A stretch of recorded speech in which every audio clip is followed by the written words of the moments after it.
Inilah Desa Mekarmukti yang terletak di ketinggian 1.300 meter di atas permukaan laut. Tanah yang subur sehingga pertanian, perkebunan menjadi sumber utama rezeki warga.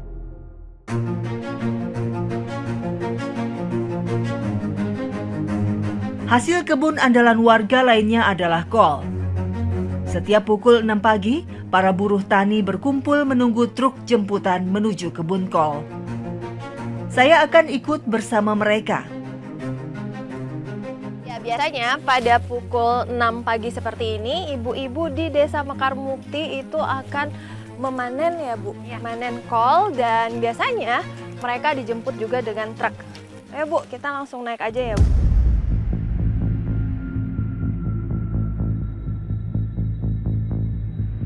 Menempuh perjalanan di atas truk yang melintasi jalanan yang rusak parah sangat menantang. Apalagi jarak yang akan kami tempuh cukup jauh, sekitar 5 km. Sehingga butuh 1 jam untuk sampai ke kebun kol. Guncangan truk yang sangat kuat membuat tubuh saya terasa pegal. Menaiki truk ini gak gampang, ada tantangannya tersendiri.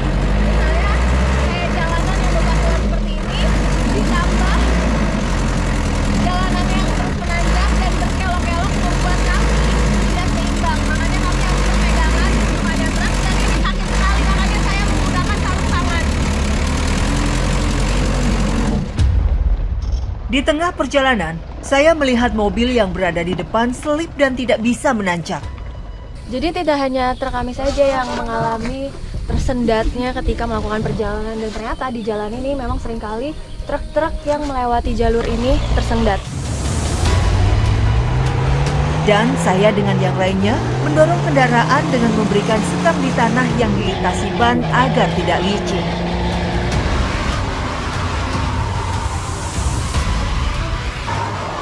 Dan karena di sini infrastruktur jalannya sangat jelek sekali, bahkan hancur, biasanya para pengemudi truk ataupun mobil bak seperti tadi, mereka mempersiapkan yang namanya sekam atau gabah agar ketika tersendat mereka langsung menaburinya di jalan supaya truk atau mobil bak tersebut bisa untuk jalan atau lancar.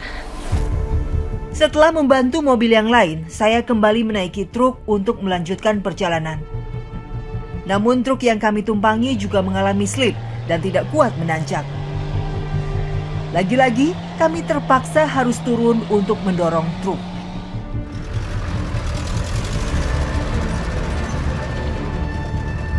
Untuk mendorong truk juga kita perlu berhati-hati karena bisa saja bukannya truknya yang tergelincir, tapi kami yang tergelincir.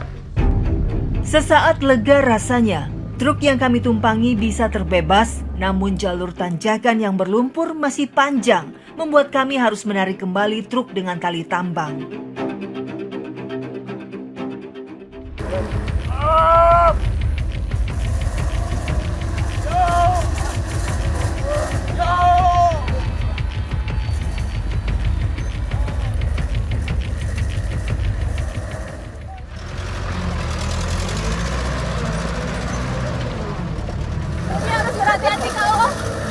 Kita harus berhati-hati kalau truk ini sudah mulai jalan, karena nanti kami bisa terkena pentalan batu atau tertabak truknya sendiri.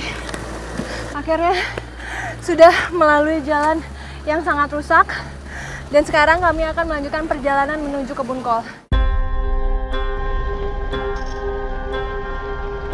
Jalan penghubung Kabupaten Cianjur dengan Kabupaten Bandung ini merupakan jalan yang sangat berbahaya. Angkutan penumpang pernah jatuh ke jurang dan memakan korban jiwa.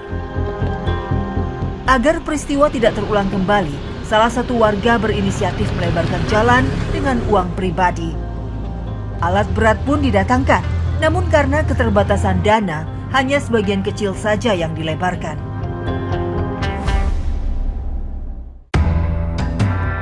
Begitu turun dari truk, sudah terlihat kebun kol yang siap panen. Akhirnya, kami sampai juga di kebun kol milik Pak Wawan seluas 4.000 meter. Dan kami pun langsung memetik kol. Salah satu tempat inilah Bulis dan pekerja lain menggantungkan hidup buat keluarganya. Kalau kayak gini ibu kerja seharian dibayar berapa Bu? Bayar 40. 40.000 Iya, seharian. sehari. 40.000 kan sehari ibu nggak mencukupi kebutuhan. Nah terus ibu diam aja nih di Iya, rumah. diam aja di Terus rumah. makannya makan apa Bu? Kalau kayak gitu kan nggak dapet uang. Mau digimanain lagi kan kalau nggak ada yang nyuruh panen engkol, ya ibu mau ngepanen apa yang nggak ada yang panen apa-apa. Ibu mau diam aja di rumah. Hanya mengandalkan pendapatan saat panen tiba membuat pendapatan Bulis juga tak menentu. Kol yang ditanam di sini tumbuh subur dan berukuran besar. Kol bisa dipanen setelah 75 hari dari awal tanam. Setiap petani harus siap menghadapi gagal panen, terutama di musim hujan seperti ini. Harga obat dan pupuk tanaman membuat para petani menjerit. Panen kali ini hanya menghasilkan 2 ton saja. Padahal biasanya kebun ini bisa menghasilkan hingga 6 ton kol. Ditambah lesunya permintaan pasar, harga kol hanya berkisar 600 sampai 700 rupiah saja. Padahal seharusnya bisa mencapai 2.000 sampai 3.000 rupiah per kilonya. Ini panen berapa kali setahun? Udah 2 kali. Oh setahun? Setahun, ha? Oh setahun paling 3 kali. Jadi keluhan petani ini karena faktornya harga apalagi sekarang kan faktor jalan gitu, faktor ya bermacam-macam lah. Kol yang sudah terkumpul lalu dimasukkan ke dalam karung yang sudah disediakan. Pekerja wanita diupah sebanyak Rp40.000 dan untuk pekerja laki-laki sebanyak Rp50.000. Namun upah tersebut bukan hanya memetik saja. Pekerja wanita juga harus mencabut batang-batang kol dan pekerja laki-laki harus menggotong kol ke tempat titik truk berhenti. Selanjutnya, kol ditimbang untuk memastikan berapa besar hasil panen yang didapat sebelum dikirim ke pasar. Faktor jalan yang masih rusak dan jarak ke kota Cianjur membuat petani lebih memilih menjual ke arah Bandung.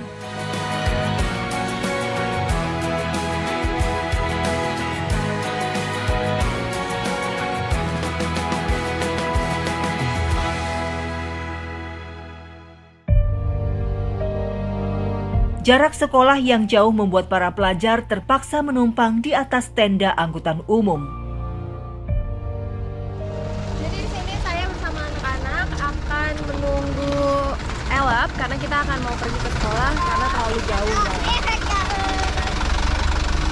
Nah sekarang karena Elap ini penuh dan anak-anak harus ke sekolah, jadi mereka biasanya menaiki Elap di atas dan di sana saya mau coba buat ikut anak-anak. Pagi ini, saya bersama anak sekolah menuju SD yang berlokasi di Kampung Cempaka, Desa Cipelah, Kecamatan Ranca Bali, Kabupaten Bandung. Satu-satunya SD yang paling terdekat dari Desa Mekar Mukti. Dan ini pun satu-satunya angkutan yang tersedia. Mobil Elf dengan kapasitas orang sampai 15-an ini hanya mengangkut anak-anak 2 kali saja di pagi hari, yaitu jam 5.30 dan jam 6 pagi. Naik di atas tenda atau runroof angkutan umum tentu berbahaya. Namun inilah yang sebagian anak-anak harus lakukan ketika bagian dalam mobil sudah penuh terisi. Bagian atap ini sebenarnya untuk meletakkan barang-barang. Namun apa daya, tekad untuk bisa tetap sekolah membuat anak-anak ini melupakan sejenak tentang bahaya. Rute terpendek menuju sekolah harus tetap ditempuh meski dengan bertaruh nyawa.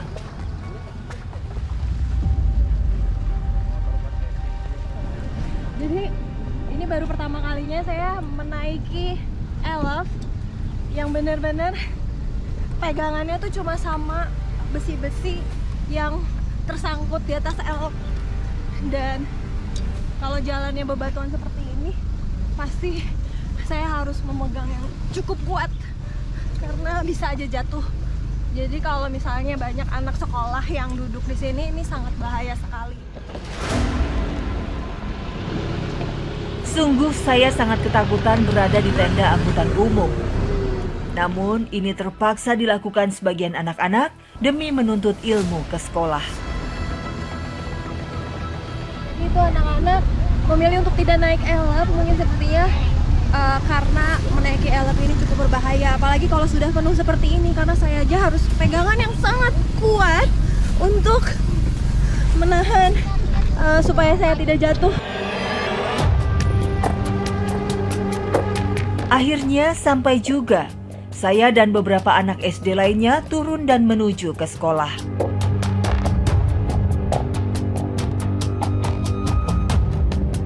Sekolah yang dekat dan jalan yang bagus menjadi harapan para siswa.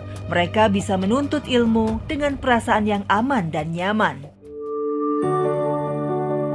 Terkait dengan anak-anak ini kan banyak yang rumahnya jauh dan mereka tuh harus naik elep, bukan di dalamnya tapi malah di atasnya. Itu pendapat ibu sendiri gimana sih? Sebenarnya saya juga khawatir ke anak-anak karena jarak ke sekolah itu terlalu jauh dan jalanan juga jelek. Jadi mereka bukan mungkin lagi terpaksa menaik. Sebenarnya saya itu khawatir, takut ya kenapa-kenapa gitu karena naik di atas truk dan elok gitu.